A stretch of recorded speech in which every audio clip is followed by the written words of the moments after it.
Jesus escolheu 12 homens, os 12 apóstolos, para ajudá-lo a planejar e estabelecer a igreja.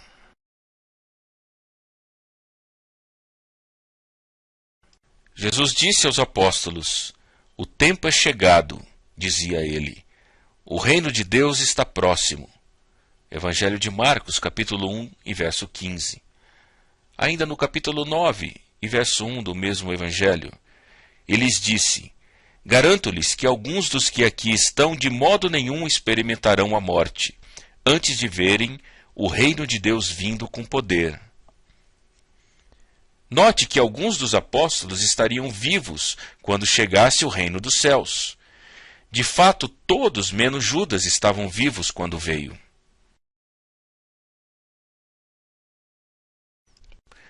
Um pouco antes da sua morte, Jesus perguntou aos seus discípulos: "E vocês?", perguntou ele, "quem vocês dizem que eu sou?"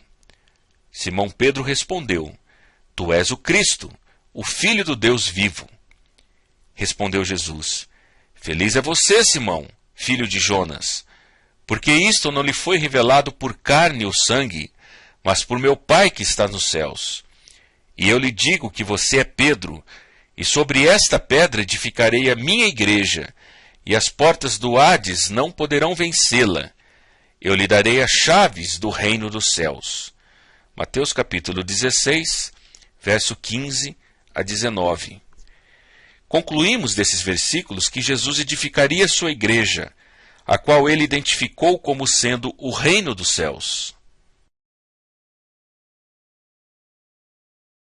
Jesus viveu uma vida perfeita. Jesus demonstrou o poder divino. Jesus ensinou lições práticas. Jesus revelou a vida futura.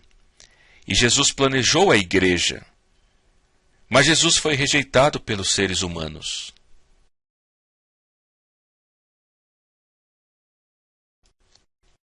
Os homens rejeitaram Jesus.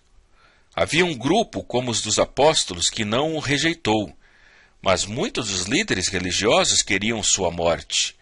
A morte de Jesus foi planejada deliberadamente. O plano era pagar um de seus seguidores para traí-lo e assim prendê-lo. As autoridades tinham medo de prender Jesus durante o dia perante o público, pois o povo gostava dele.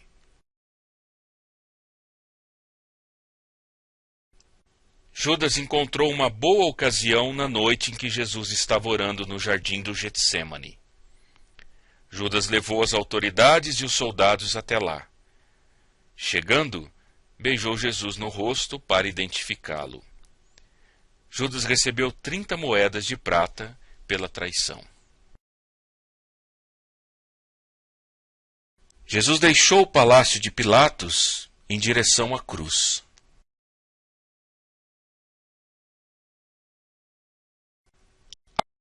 Ali, entre dois ladrões, foi ele crucificado.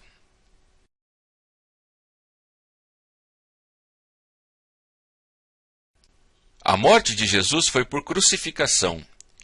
Veja o que a Enciclopédia Bíblica Internacional fala a respeito desta morte.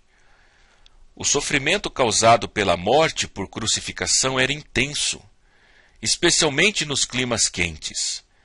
O sangue que vertia das feridas abertas resultava em severa inflamação local, produzindo febre traumática que se agravava com a exposição ao calor do sol, a posição forçada do corpo e a sede insuportável.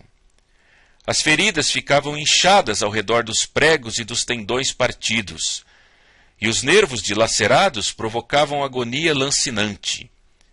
As artérias da cabeça e do estômago ficavam sobrecarregadas de sangue, e uma dor de cabeça terrível e palpitante se seguia. A vítima da crucificação literalmente morria 1000 mortes.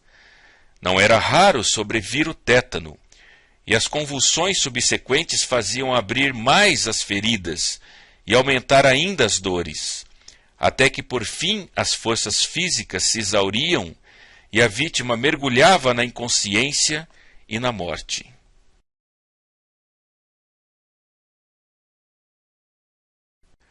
Por que Jesus morreu? Eis a pergunta-chave em nosso estudo sobre Jesus.